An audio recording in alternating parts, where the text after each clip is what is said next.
শিক্ষাৰ প্ৰতি গুৰুত্ব দিব লাগিব। মই যে আগত ক'লো শিক্ষা এনেকুৱা বস্তু, শিক্ষা এটা মানুহৰ জীৱনৰ পোহৰ।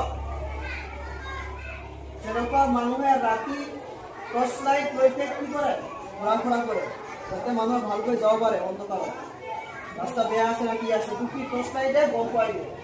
তেনেকুৱা মানুহৰ শিক্ষা জীৱনত এনেকুৱা এটা পোহৰ আনি দিয়ে।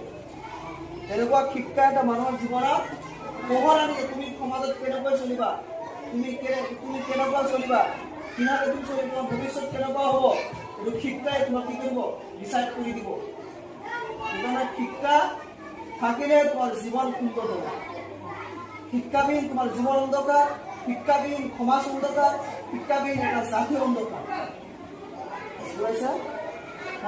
সেইকাৰণে শিক্ষাৰ প্ৰতি মূল্য, শিক্ষাৰ প্ৰতি সন্মান থাকিব লাগিব, শিক্ষাৰ প্ৰতি গুৰুত্ব থাকিব লাগিব। তাৰপিছতে শিক্ষা আহিব। শিক্ষাৰ প্ৰতি আমাৰ বহুত মেহনত কৰিব লাগিব, চেষ্টা কৰিব লাগিব। ডক্টৰ APJ আব্দুল কালাম আৰু যিমান বড় বড় সাইন্টিষ্ট আছে,